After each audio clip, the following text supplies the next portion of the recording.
Would you look at that, it's 2014, and we're already a month down. Scary. Now, it would be fair to say that there's a sleepy season for game releases that hits every year, and so far in 2014, January has certainly been sleepy. But never fear, our valiant fleet of reviewers played them all, and the results have been counted for your viewing pleasure. King Oddball Ends the World is certainly something. You play as King Oddball, an odd-looking ball that sits in the sky and, he's a king. In gameplay resembling Rovio's all-conquering Angry Birds, you must use a tongue of Gene Simmons proportions to flick boulders at the various military defenses Earth has to offer, from tanks to helicopters. It's all a bit ominous when you think about it. No longer are you taking down those damned naughty pigs by catapulting yourselves directly at them beak first, but rather systematically taking down those responsible for protecting Earth's citizens. The name may be accurate, but this is one for the malevolent player. We always love to see smash indie hits making their way to PlayStation consoles, and as January's free PS Plus game, we were treated to Don't Starve, a game where you harvest the things around you while exploring your environment and not dying to stay alive for as long as possible. Just in case you had any doubt as to just what it is you're not meant to do, the game's title is very clear. It's as if the developers assumed that you'd spawn into the world, surrounded by berries and rabbits, and just sit down cross-legged, thinking really hard about just how delicious that all looks, and then, before you know it, oh no, you appear to have starved. Thank goodness they came up with a sensible title. As I'm privy to a lot of closed-door conversations at game companies, my suggestions for the title included Eat Them Berries, Catch the Wabbits, Go-Go Super Fun Happy Happy Monster Time, and Wilson, because that's the character you play as from the get-go. They didn't like my suggestions.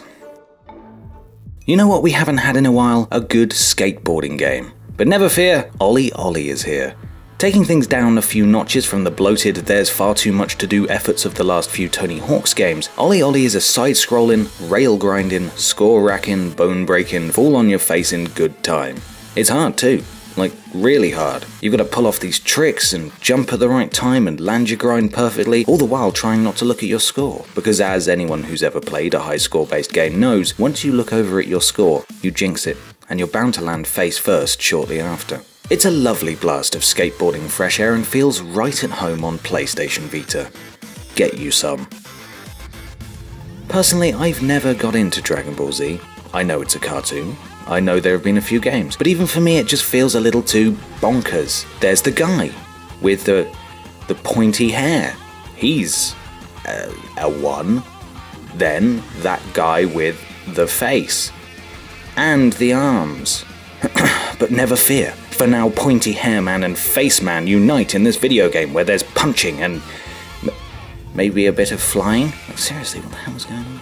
If you like Dragon Ball Z, then Dragon Ball Z Battle of Z might be a game that you might also like because it has Dragon Ball Z in it. But if you don't like Dragon Ball Z, then you might not like Dragon Ball Z Battle of Z because it has Dragon Ball Z in it.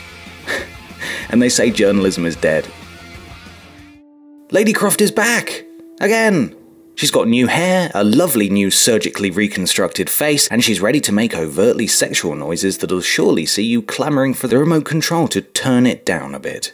We may have seen this exact adventure only a few months ago, but it's far more than a simple port. As previously mentioned, they've completely remodeled Lara, splitting her fanbase into two distinct camps. One claims that old Lara is better, and that they preferred her when she was all last gen and pure, and that current gen Lara is fake and pretentious. The rest proudly shout that it's Lara's body and she can do what she wants to it, and that she looks beautiful now with her shiny new face. Oh, fanboys. Whichever side of the fence you find yourself on, Tomb Raider Definitive Edition is just that. The definitive edition of Tomb Raider. Everything's been upscaled to look gorgeous on PS4, and the same winning gameplay and story makes the transition without a hitch, which is why Tomb Raider is our Game of the Month for January 2014. Now, please excuse me while I fire a lot of bullets at the locals and kill all of them before appearing all meek and mild in the very next scene. Biting commentary. Boom boom shake shake the room, as someone once... Yep, Tomb Raider is our Game of the Month, but what is yours? Have we messed it up again? Let us know in the comments below, and thanks for watching.